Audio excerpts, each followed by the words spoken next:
Welcome to Pioneer study. आप देख रहे हैं 7th क्लास का ज्योग्राफी, जिसमें हम लोग 9 यानी आखिरी चैप्टर एनसीईआरटी पहुंच चुके हैं। अगर आप किसी भी कंपटीशंस की तैयारी करते हैं, ओलंपियाड की तैयारी करते हैं और अगर एसएसटी ओलंपियाड की तैयारी करते हैं, जीके जीएस मजबूत करना चाहते हैं, तो आपको एनसीईआरटी एक बार ज़रूर पढ़नी चाहिए। तो चलिए शुरुआत करते हैं लाइन बाय लाइन एनसीईआरटी में। ठीक है, तो अध्याय 5 में हम लोग पढ़ेंगे रेगिस्तान, मतलब 9 में रेगिस्तान में जीवन। अध्याय 5 में आप पढ़ चुके हैं कि पेड़ पौधे, पशुओं एवं मनुष्यों के लिए जल ही जीवन है। जहाँ पीने के लिए जल न हो, मवेशियों को चरने के लिए घास न हो एवं फसलों के उगने के लिए जल न हो, ऐसे स्थान पर किसी भी जीव के लिए जीवन कठिन होगा। रेगिस्तान यह एक शुष्क प्रदेश है जिसकी विशेषताएं अत्यधिक उच्च एवं निम्न तापमान, विरल वनस्पति मिलते हैं। रेगिस्तान वह प्रदेश है जो शुष्क है, सूखा है। ठीक है, जहाँ अत्यधिक उच्च तापमान, निम्न तापमान एवं विरल, मतलब उच्च भी तापमान हो जाता है दिन में, जबकि रात में निम्न तापमान हो जाते हैं। अब हम विश्व के उन स्थानों के बारे में पढ़ेंगे जहां लोग अत्यधिक कष्टकारी तापमान में भी जीना सीख चुके हैं। इनमें से कुछ स्थान आग की तरह गर्म तो बर्फ की तरह ठंडे हैं। ये विश्व के रेगिस्तानी क्षेत्र हैं। इन क्षेत्रों में कम वर्षा, विरल वनस्पति, चरम तापमान के आधार पर रेगिस्तान गर्म या ठंडे हो सकते हैं। इस स्थानों में जहाँ कहीं भी थोड़ा बहुत जल उपलब्ध होता है, लोग वहाँ कृषि करने के लिए बस जाते हैं। जैसे गर्म रेगिस्तान, सहारा रेगिस्तान। ये आपका सहारा रेगिस्तान का क्या है, फोटो है। तो चलिए विश्व एवं अफ्रीका महाद्वीप के मानचित्र को देखिए। उत्तरी अफ्रीका के एक बड़े भूभाग पर फैले सहारा के रेगिस्तान का पता लगाएं। यह विश्व के सबसे बड़ा रेगिस्तान, लगभग 8.54 लाख वर्ग किलोमीटर में ये फैला हुआ है। कितने में? 8.54 लाख वर्ग किलोमीटर में यह क्षेत्र फैला हुआ है। कौन सा? सहारा रेगिस्तान। ठीक है, सहारा रेगिस्तान ये कहाँ है? उत्तरी अफ्रीका महाद्वीप में, या कह सकते हैं उत्तरी अफ्रीका का एक भूभाग है। क्या आपको याद है कि भारत का क्षेत्रफल 32.8 लाख वर्ग किलोमीटर है? सहारा रेगिस्तान 11 देशों से घिरा हुआ है। कितने देशों से? 11 देशों से घिरा हुआ ये है। ये देश हैं अल्जीरिया, चाड, मिस्र, Libya, Mali, Mauritania, Morocco, Nigeria, Sudan, Tunisia और पश्चिमी सहारा। ये देश हैं जिससे सहारा रेगिस्तान घिरा हुआ है। अल्जीरिया, चाड, मिस्र, Libya, Mali, Mauritania, Morocco, Niger, Sudan, Tunisia, पश्चिमी सहारा। ये आप लिख सकते हैं या फोटो में आप देख सकते हैं। रेगिस्तान के बारे में सोचते समय आपके मस्तिष्क में तुरंत ही रेत या दृश्य उभरता होगा, परंतु सहारा मरुस्थल बालू की विशाल परतों से ढका हुआ है नहीं, वरन वहाँ बजरी के मैदान और नगण्य चट्टाने सतह वाले उत्थित पठार भी पाए जाते हैं। ये पठार सतहें कुछ स्थानों पर 250 मीटर से, मतलब 2500 मीटर से अधिक ऊंची है। ये आपको दिख रहे हैं वो चट्टानें जो 2500 मीटर से अधिक ऊंची है। आगे है, क्या आप जानते हैं, आपको यह जानकर आश्चर्य हुआ कि आज का सहारा रेगिस्तान एक समय में पूर्णतः हरा भरा मैदान था। सहारा की गुफाओं से प्राप्त चित्रों से ज्ञात होता है कि यहाँ नदियाँ तथा मगर पाए जाते थे। हाथी, शेर, जिराफ, शुतुरमुर्ग, भेड़, पशु, बकरियां सामान्य जानवर थे, परंतु यहाँ के जलवायु परिवर्तन ने जिसे बहुत गर्म एवं शुष्क प्रदेश में बदल दिया। यहाँ पे उस सहारा रेगिस्तान का चित्र है। देखिए सहारा रेगिस्तान किधर है? सहारा रेगिस्तान के एक ओर इधर पूरब है। ठीक है, पूरब तरफ लाल सागर है, दक्षिण मतलब ये ऊपर जो रहता है उत्तर रहता है, तो उत्तर तरफ क्या है? भूमध्य सागर है, और इधर पश्चिम तरफ जो है ये इसका क्या है? अटलांटिक महासागर है। यहाँ देश अगर देखिए तो इस देश का नाम क्या है? पश्चिमी सहारा। ये आपका कौन सा देश हो गया? अल्जीरिया, ये वाला जो देश हो गया अल्जीरिया। ये कौन सा देश है? लीबिया। ये कौन सा देश है? मिस्र। ये कौन सा देश है? सूडान। ये है चाड। ये है कौन सा? ये है नाइजर। ये है माली और ये है मौरितानिया। तो यहाँ इन सारे देशों में क्या है? सहारा रेगिस्तान। तो आपको ये पूरा पिक्चर ही याद रखना है, लगभग पिक्चर में चीज़ें, ज्योग्राफी जो होता है आसानी से याद होता है। इधर भी आपको दिख रहा होगा थोड़ा बहुत इरिट्रिया का हिस्सा, ये भी सहारा रेगिस्तान का ही हिस्सा माना जाता है। और सोमाली गणराज्य, सहारा मरुस्थल पीला वाला जो सारा का सारा है, नीचे अटलांटिक, इधर हिंद महासागर। ठीक है, तो चलिए आपको क्लियर हो, पता चल गया होगा कि सहारा में मरुस्थल से कौन सी रेखा वो गुजरती है? कर्क रेखा गुजरती है, याद रखें। अफ्रीका एक ऐसा महादेश है, ये बीच वाला विषुवत रेखा है। ठीक है, तो ये कर्क रेखा की तरफ है, कर्क रेखा सहारा मरुस्थल से बीचों बीच से गुजरती है। आगे है जलवायु। सहारा रेगिस्तान की जलवायु अत्यधिक गर्म एवं शुष्क है। यहाँ की वर्षा ऋतु अल्पकाल के लिए होती है। यहाँ आकाश बादल रहित एवं निर्मल होता है। यहाँ नमी संचय होने की अपेक्षा तेजी से वाष्पित हो जाती है। दिन अविश्वसनीय रूप से गर्म होते हैं। दिन के समय का तापमान 50 डिग्री सेल्सियस से ऊपर हो जाता है, जिससे रेत एवं नग्न चट्टानें अत्यधिक गर्म हो जाती है। इसके ताप का विकिरण होने से चारों तरफ सब कुछ गर्म हो जाता है। रातें अत्यधिक ठंडी होती है तथा तापमान गिरकर हिमांक बिंदु लगभग 0 डिग्री सेल्सियस पहुंच जाती है। सहारा के अल्जीरिया क्षेत्र में, जो त्रिपोली लीबिया के दक्षिणी भाग में स्थित है, यहाँ का सबसे अधिकतम तापमान 1922 में 57 डिग्री सेल्सियस दर्ज किया गया था। लीबिया क्षेत्र में, जो त्रिपोली लीबिया के दक्षिणी भाग में स्थित है, कौन सा? त्रिपोली। त्रिपोली एक जगह है जो सबसे गर्म जगह मान सकते हैं पृथ्वी का, 57.7 डिग्री सेल्सियस दर्ज किया गया है वहाँ का तापमान। ठीक है, आगे वनस्पति एवं प्राणी जात। सहारा रेगिस्तान की वनस्पतियों में कौन कौन सा वनस्पति आपको रेगिस्तान में मिलेंगे? कैक्टस, खजूर के पेड़ एवं एकेकेसिया पाए जाते हैं। ये एकेसिया ये भी क्या है? सहारा का पौधा है, पेड़ है। ठीक है, कैक्टस, खजूर। कुछ स्थानों पर मरुधान खजूर के पेड़ घिरे हरित द्वीप पाए जाते हैं। हरित द्वीप किसे कहते हैं? मरुस्थल का वह क्षेत्र जहाँ पे पेड़ पौधे थोड़े बहुत हरियाली पाए जाएं, उसे हरित द्वीप कहते हैं। ठीक है, अब यहाँ पे आपको दिख रहा होगा ऊंट, लकड़बग्घा, मतलब वहाँ कौन कौन से जानवर पाए जाते हैं खास तौर पे? तो वहाँ पाए जाते हैं आपको कौन सा जानवर? वहाँ पाए जाते हैं आपको ऊंट, लकड़बग्घा, सियार, लोमड़ी, बिच्छू, सांप आदि आपको वहाँ पाए जाते हैं। छिपकली वहाँ की प्रमुख। यहाँ पे वैज्ञानिकों को तो यहाँ से मछलियों के कंकाल भी मिले हैं। आपके अनुसार ये क्या हो सकते हैं? इस कंकाल मिले हैं, इसका मतलब वहाँ पे पहले समुंदर हो सकता है, वहाँ पे पहले नदियाँ बह सकती है। ये जैसे ये एक जगह पे आपको दिख रहा होगा हरा भरा थोड़ा सा, तो इसी को कहेंगे हरित द्वीप या मरुधान। सहारा रेगिस्तान में मरुधान मतलब मरुस्थल में उद्यान, उसी को क्या कहेंगे? मरुधान। मरुस्थल के उद्यान यानी बगीचा, मरुस्थल का बगीचा को हम क्या बोलेंगे? मरुधान। वहाँ के लोग सहारा रेगिस्तान के कष्टकारी जलवायु में भी विभिन्न समुदायों के लोग निवास करते हैं, जो भिन्न क्रियाकलापों में भाग लेते हैं। इनमें कौन कौन से हैं? इनमें है बेदुइन और तुआरगो। ये सब वो जातियां हैं, आदिवासी जातियां हैं जो वहाँ रहती है।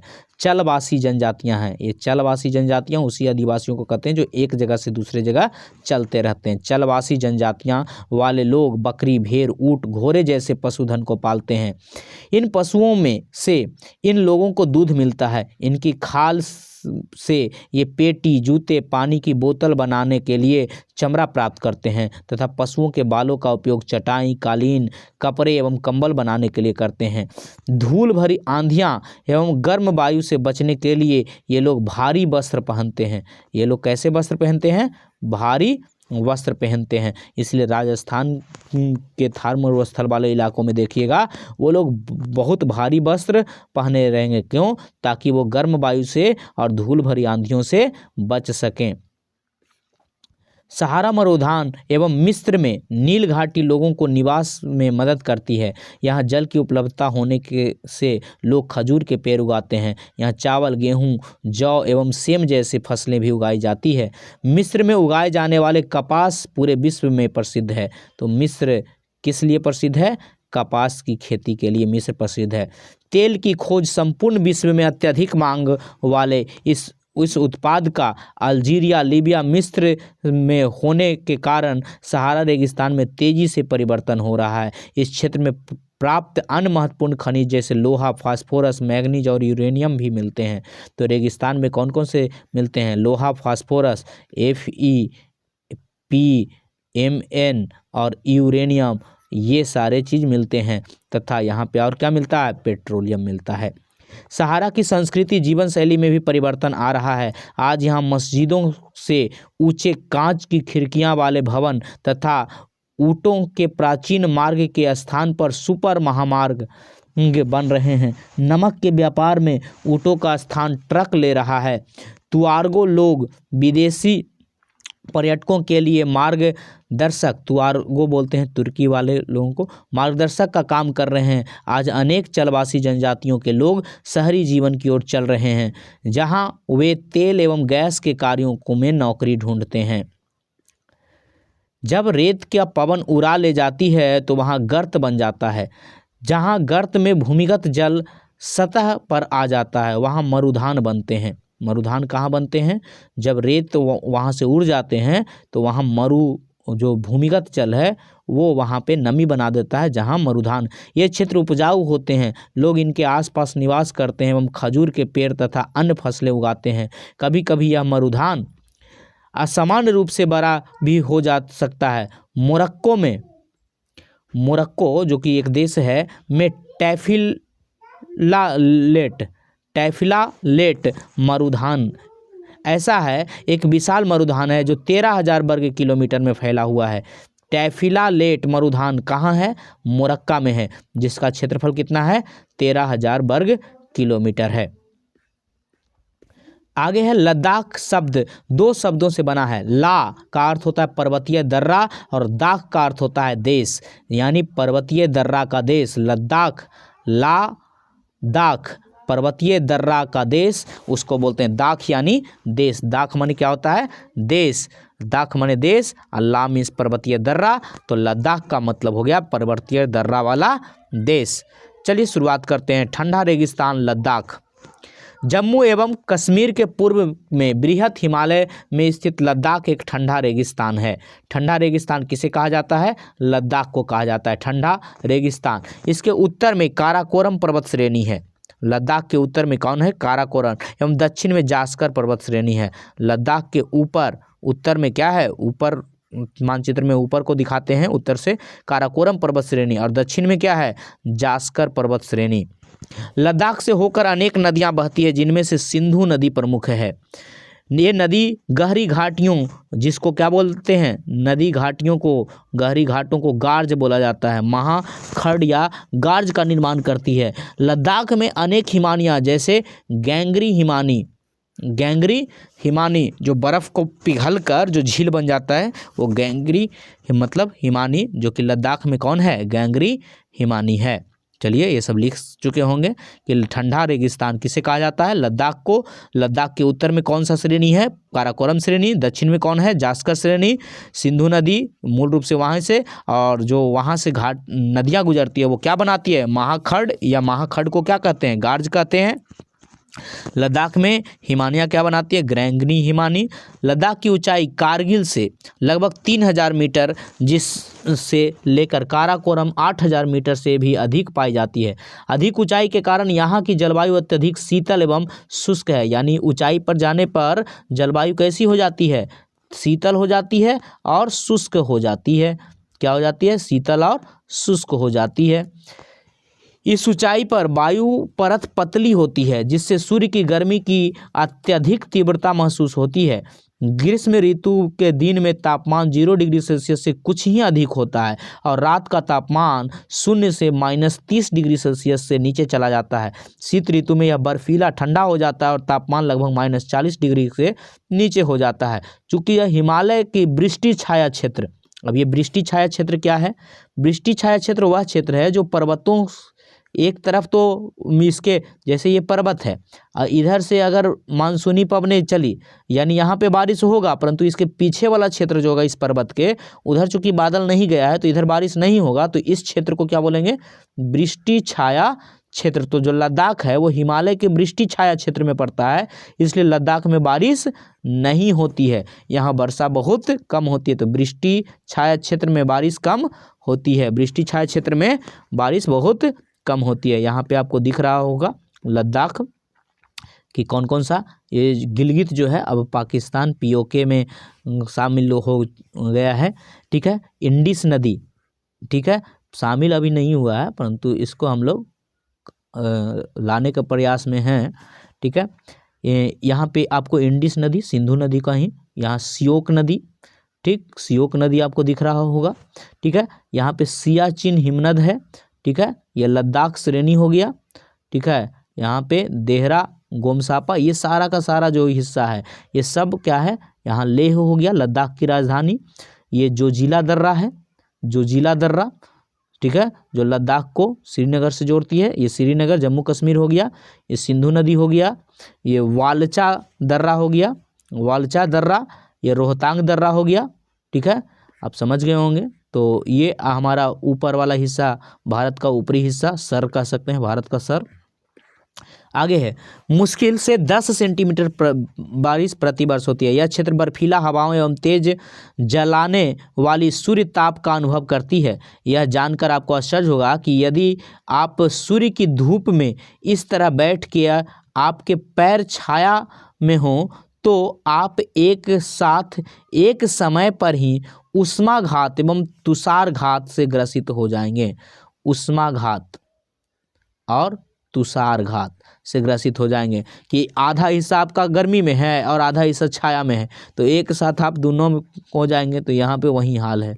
लद्दाख को खापा चान भी कहा जाता है। लद्दाख को और किस नाम से जानते हैं? खापा चान। लद्दाख का एक और नाम क्या है? खापा चान। और खापा चान का अर्थ क्या होता है?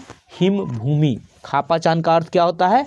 हिम भूमि होता है। खापा चान का अर्थ हिम भूमि, वो लद्दाख का ही एक नाम है। अब यहाँ पे वनस्पति देख लेते हैं। यहाँ उच्च शुष्कता के कारण वनस्पति विरल है। यहाँ उच्च शुष्कता, चूँकि यहाँ पे बारिश उरिश नहीं होती है तो बर्फ़ भी जो होता है वो सूखा बर्फ़ होता है, ठीक है। यहाँ जानवरों के चरने के लिए कहीं कहीं पर ही घास एवं छोटी झाड़ियाँ मिलती है। घाटी में सरपत, विल्लो या पॉपुलर उपवन, कौन कौन से? घाटी में सरपत या जिसको विल्लो कहते हैं, विल्लो और पॉपुलर के उपवन देखे जा सकते हैं। ग्रीष्म ऋतु में सेब, खुमानी, अखरोट जैसे पेड़ पल्लवित होते हैं। लद्दाख में पक्षियों की विभिन्न प्रजातियां नजर आती है। इसमें कौन कौन है? रॉबिन, रेड स्टार्ट्स, तिबिक्की, स्नोक, रैबन, ठीक है। ये सब जो हैं, हुप, ये सब पक्षियां हैं जो ठंडे प्रदेश में पाए जाते हैं। रॉबिन, रेड स्टार्ट, तिब्बती स्नोक और रैबन और हुप पाए जाने वाले सामान्य पक्षी हैं। इनमें से कुछ प्रवासी पक्षी लद्दाख के पशुओं में जंगली बकरी, जंगली भेड़, याक खास तौर पे वो लोग भैंस के जगह पे याक का ही दूध पीते हैं ना। तो विशेष प्रकार के कुत्ते पाए जाते हैं, बर्फीली कुत्ते कह सकते हैं। इन पशुओं को दूध, मांस एवं खाल प्राप्त करने के लिए पाला जाता है। याक के दूध का उपयोग पनीर एवं मक्खन बनाने के लिए किया जाता है। भेड़ एवं बकरी के बालों का उपयोग ऊनी वस्त्र बनाने के लिए किया जाता है। चीरू या तिब्बती एंटीलोप एक विलुप्त प्राय जीव है। मतलब तिब्बती एंटीलोप क्या है? विलुप्त प्राय जीव है। इसका शिकार शाहतूश नामक इसके ऊन के लिए होता है। शाहतूश क्या है? एक ऊन का प्रकार है जिस ऊन के लिए किसका शिकार होता है? एंटीलोप का, तिब्बती एंटीलोप का, जो वजन में हल्का एवं अत्यधिक गर्म होता है। कौन? शाहतूश ऊन। शाहतूश ऊन किससे प्राप्त होता है? तिब्बती एंटीलोप लोभ से प्राप्त होता है। लोग, यहाँ पे लोग, क्रिकेट का सबसे अच्छा बल्ला जो होता है वो याद रखें सरपत विल्लो के लकड़ी से बनता है, पेड़ की लकड़ी से बनता है। क्रिकेट का जो बल्ला है, बल्ला जो होता है वो किस लकड़ी से बनता है? सरपत विल्लो लकड़ी से बनता है। और जो कहाँ पाया जाता है? शीत मरुस्थल यानी लद्दाख में पाया जाता है। क्या आप लद्दाख एवं तिब्बती तथा मध्य एशिया के निवासियों के बीच कोई समानता पाते हैं? यहाँ के अधिकांश लोग या तो मुसलमान हैं या बौद्ध हैं। वास्तव में लद्दाख क्षेत्र में अनेक बौद्ध मठ अपने परंपरागत गोपा के साथ स्थित है। क्या? गोपा, बौद्ध मठ के बगल में क्या है? गोपा स्थित है, गोपा। कुछ प्रसिद्ध मठ हैं जैसे हेमिस, थिकेस, से, लाइमुरु, तो ये सब जो है बौद्ध मठ हैं जो वहाँ पे। ग्रीष्म ऋतु में यहाँ के निवासी जौ, आलू, मटर, सेम, सलजम की खेती करते हैं। शीत ऋतु में जलवायु इतनी कष्टकारी होती है कि लोग धार्मिक अनुष्ठानों एवं उत्सवों में अपने आप को व्यस्त रखते हैं। यहाँ की महिलाएं अत्यधिक परिश्रमी होती है।